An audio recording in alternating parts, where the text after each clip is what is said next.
किया था educational basis पे एजुकेशन, तो अभी भी ये एजुकेशनल बेसिस पे ही है, लेकिन वो फाइनेंशियल एजुकेशन अब होगी।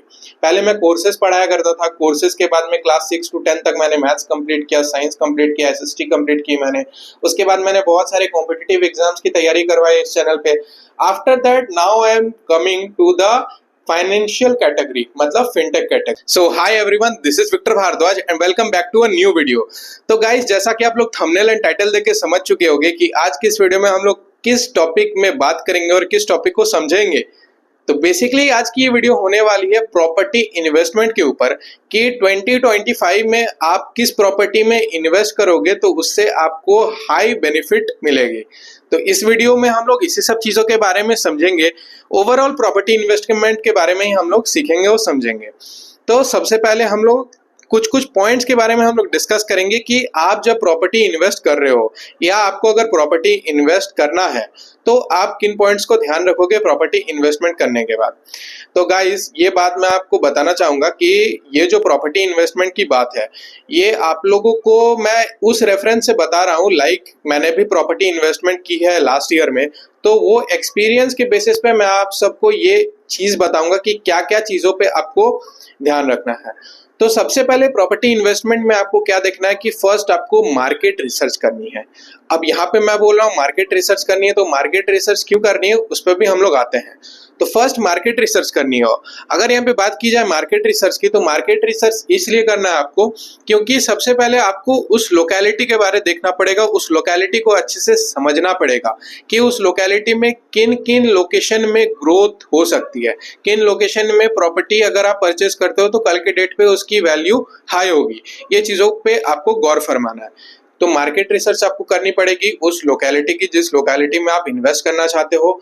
मार्केट रिसर्च के बाद नेक्स्ट हम लोग देखेंगे क्या परफॉर्मेंस ऑफ लास्ट 5 ईयर्स, मतलब जिस लोकेलिटी में आप प्रॉपर्टी में इन्वेस्ट करना चाहते हो, प्रॉपर्टी परचेज कर रहे हो, तो उस प्रॉपर्टी की लास्ट 5 ईयर्स की परफॉर्मेंस कैसी है, मतलब लास्ट 5 ईयर्स में उसमें कितनी ग्रोथ हुई है।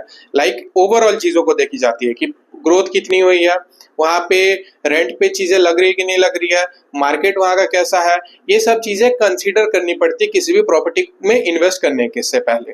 तो आपको परफॉर्मेंस देखना पड़ेगा कि लास्ट 5 साल में वो प्रॉपर्टी जहां पे वहां पे और भी सारे प्रॉपर्टी थी वो कैसे हुई। क्या होता है यार, हम लोग इस चीज को समझते हैं कि प्रॉपर्टी इन्वेस्टमेंट में अब जब आप इन्वेस्ट कर रहे हो तो क्या होता है कि लास्ट 5 ईयर्स में कुछ कुछ चीजें देखी जाती है। लाइक कुछ वहां से 4 लेन तो नहीं पार हुआ है, कुछ हाईवे तो नहीं पार हो गई है। उससे क्या होगा कि उस जगह की जो प्राइस है वो इंक्रीज होगी। या आपको ये देखना पड़ेगा कि जो टेंडर्स आते हैं वो टेंडर्स में क्या उस लोकेलिटी में क्या कोई रोड पार हो रहा है। अगर वहां से कोई रोड जाती है, तो उस लोकेलिटी की वैल्यू और हाई होगी, उस जगह की वैल्यू और हाई होगी।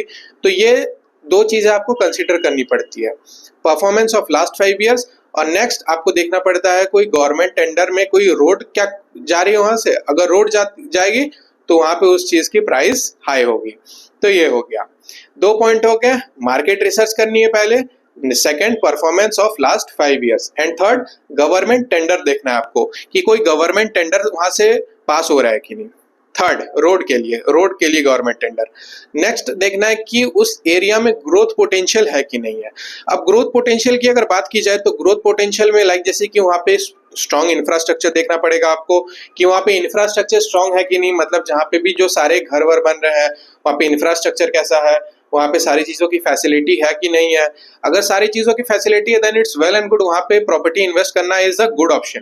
लेकिन अगर वहां पे वो चीजें ऑन गोइंग है तो वहां पे आप सोच सकते हो कि अभी आपको करना है कि नहीं करना है। अगर आपको लो बजट है तो लो बजट में आप वहां पे इन्वेस्ट कर सकते हो।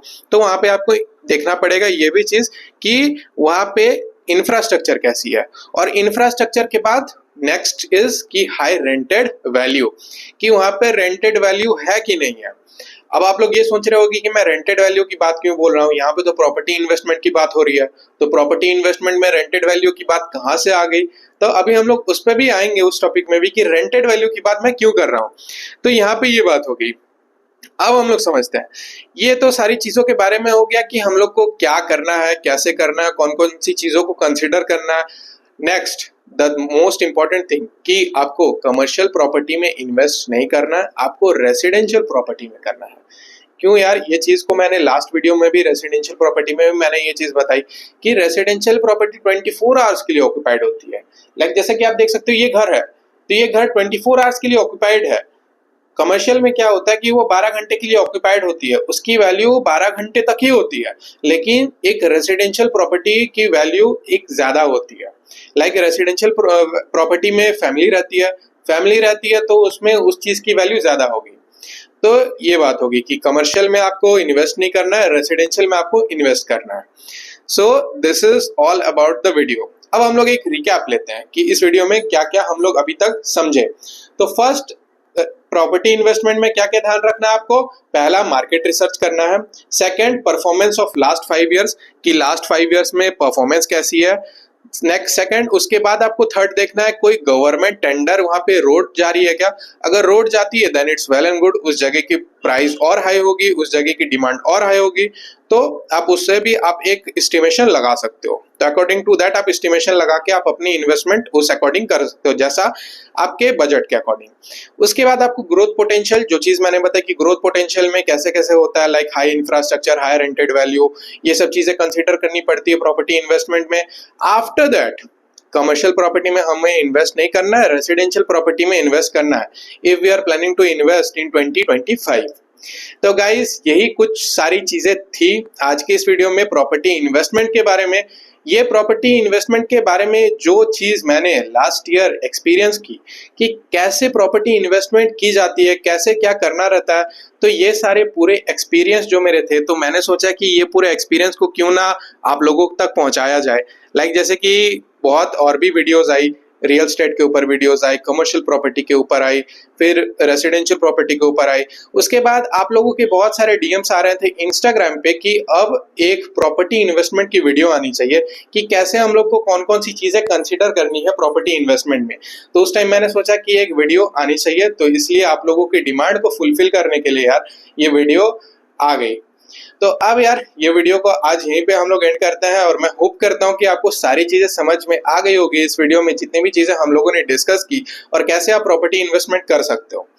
तो आप लोगों को अगर इसी टाइप की वीडियोस चाहिए तो आप लोग कमेंट कर सकते हो, हमारी पूरी टीम ट्राई करेगी कि आप लोगों के लिए वीडियोस लाने का इसी टाइप से। ऑल्दो मैं बता दूं कि आप अगर इस चैनल पे नए आए हो तो ये अब चैनल बेसिकली एक फाइनेंशियल चैनल होगी। फाइनेंशियल चैनल मतलब जैसे कि इस चैनल को मैंने स्टार्ट किया था एजुकेशनल बेसिस पे, एजुकेशन तो अभी भी एजुकेशनल बेसिस पे ही है, लेकिन वो फाइनेंशियल एजुकेशन अब होगी। पहले मैं कोर्सेज पढ़ाया करता था, कोर्सेज के बाद में क्लास 6 to 10 तक मैंने मैथ्स कंप्लीट किया, साइंस कंप्लीट किया, एसएसटी कंप्लीट की मैंने। उसके बाद मैंने बहुत सारे कॉम्पिटिटिव एग्जाम्स की तैयारी करवाई इस चैनल पे। After that now I am coming to the financial category, मतलब फिनटेक कैटेगरी। तो अब ये चैनल फिनटेक कैटेगरी में होगी यार। ऐसे ही आप लोग अपना सपोर्ट दिखाइए, जैसे कि इसमें हम लोग की पूरी टीम ट्राई करेगी फाइनेंशियल कैटेगरी में और किस टाइप की वीडियो आनी चाहिए। और तो और गाइज मैं आपको ये भी बता दूं कि अब आपके एक बहुत डाउट्स आ रहे थे कि मेरी जो यूट्यूब जर्नी की स्टार्टिंग हुई थी, कि लाइक मैंने अपनी यूट्यूब जर्नी की स्टार्टिंग कैसे की थी, मतलब क्या आया था मेरे माइंड में जब मैंने अपनी यूट्यूब जर्नी की स्टार्ट की, कैसे कैसे कौन कौन सी चीजें हुई, बिजनेसेस में मैं कैसे आया। तो इस पे एक प्रॉपर डेडिकेटेड वीडियो आएगी आप लोगों के लिए स्पेशली कि कैसे मेरी ये जर्नी स्टार्ट हुई थी 2021 में। ऑल्दो 2016 में ये मेरी जर्नी स्टार्ट हुई, लेकिन 2016 से 2021 5 साल मुझे लगे यूट्यूब के सोचने में कि किस नीश में मेरे को वीडियो बनाना है, और आज जाके मतलब कुछ एक ऑन ट्रैक में सारी चीजें चल रही है। तो इस पे हम लोग वीडियो लाएंगे कि कैसे मेरी जर्नी स्टार्ट हुई, कौन कौन से वेंचर्स चल रहे हैं, क्या क्या मैंने अचीव किया, बहुत सब चीज के बारे में अच्छे से मतलब वीडियो आएगी। तो गाइज आज की इस वीडियो को हम लोग यहीं पे एंड करते हैं, और मैं होप करता हूं कि आज की इस वीडियो में आपको सारी चीजें इन्फॉर्मेटिव लगी होगी और समझ में आई होगी। और अगर वीडियो अगर अच्छी लगी हो तो वीडियो को जरूर से आप लोग लाइक कर देना। चैनल पे अगर आप लोग नए हो तो चैनल को जरूर से सब्सक्राइब कर लेना, साथ में यार बेल आइकन को भी प्रेस कर देना, क्योंकि उससे आप लोग को वीडियो की नोटिफिकेशंस मिलती रहती है। So keep loving, keep supporting and thank you for watching our video.